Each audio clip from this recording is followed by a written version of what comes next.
સુરતમાં ફરી એકવાર શ્વાનોનો આતંક સામે આવ્યો છે। શ્વાનોએ હુમલો કરીને 4 વર્ષની માસૂમ બાળકીનો જીવ લઈ લીધો છે।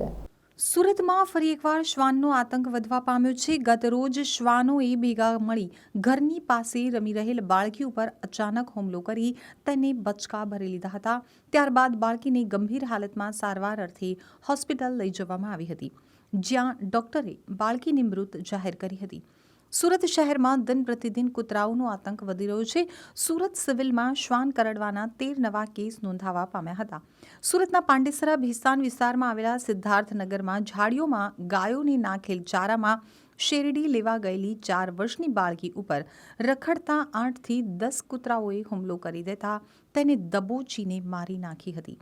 માતા પિતા કામ ઉપરથી ઘરે આવીને 4 વર્ષની બાળકીને શોધતા તે ઘર પાસે આવેલી ઝાડીમાં બેભાન હાલતમાં કૂતરાઓ પાસે મળી આવી હતી, જે બાદ બાળકીને ગંભીર હાલતમાં સારવાર અર્થે હોસ્પિટલ ખસેડવામાં આવી હતી, પરંતુ ફરજ ઉપરના તબીબે તેને મૃત જાહેર કરી હતી। જ્યારે એન્ટી રેબિસ વિભાગના જણાવ્યા અનુસાર રોજ કૂતરા કરડવાના 35 થી 40 કેસ નોંધાઈ રહ્યા છે। आपका परिचय? नाम मेरा कालू है। कहाँ पर रहने का सूरत में? सूरत में मेरे को ये सिद्धार्थनगर नहर पे रहने का है। क्या घटना बनी? मैं मेरी लड़की को रोज़ रूम पे छोड़ के जाता था झोपड़े पे, वो रोज़ वहीं पे खेलती थी। कल जब मैं काम पे चला गया था तो पूरा दिन लड़की खेल रही थी और शाम को 6 बजे के लगभग मेरा लड़का बड़ा वाला आया, पापा बेना नहीं मिल रही है। फिर हमने ढूंढा उसको 1-1.5 घंटा, उसके बाद वो मिली ही, तो कुत्ता ने पूरा दबोच लिया था उसको। कितने कुत्ते थे, ऐसा कुछ आपको मालूम पड़ा? 5-6 कुत्ते कुछ थे, वहीं पे बैठे रहते हैं वो। आपके घर के पास बैठे? हाँ नहीं, उसके साइड में थोड़ा दूर है, कम से कम 50-60 सेंटर जैसा। कितने टाइम से समस्या है आप रहते हैं वहाँ पर ये कुत्तों की? समय मेरे को तो ये पता नहीं है, अभी अभी मेरे साथ ऐसा हुआ है। आपकी बच्ची को कब काटा कुत्ते ने?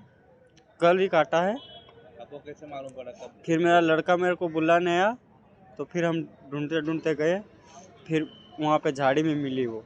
आप क्या काम करते हैं? हम कोयला का काम करते हैं। और आपका मूल वतन क्या है? गांव बेकलदा है, तहसील पेटलावद है, जिला झाबुआ है।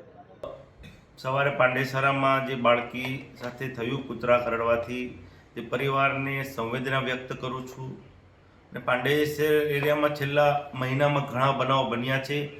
અમે ત્યાં રસીકરણ ખસેડવાની કામગીરી અમારે વધારે જોરથી અત્યારે ચાલુ કરી દીધી છે। તમામ ઢોર ડબ્બાના અધિકારીઓ છે તેમને પણ સૂચના આપી દીધી છે કે આ એરિયામાં જેટલા શ્વાન છે બધા જ શ્વાનને રસીકરણ ખસીકરણ થઈ જાય। બીજી એક પ્રજાને પણ અપીલ કરું છું કે ઘણીવાર આપણે ખાવાનું અયોગ્ય જગ્યાએ નાખતા હોઈએ છીએ, એમાં કૂતરાઓ એ કચરોને ફંફોડતા હોય છે, ત્યારે પ્રજાને પણ એક અપીલ કરું છું કે કચરો યોગ્ય જગ્યાએ જ નાખે। જ્યારે પણ આપણે રસ્તા પર જઈએ છીએ ત્યારે કૂતરો એ ખાવાનું ખાતો હોય છે ત્યારે આપણે કરડવા દોડતું હોય છે।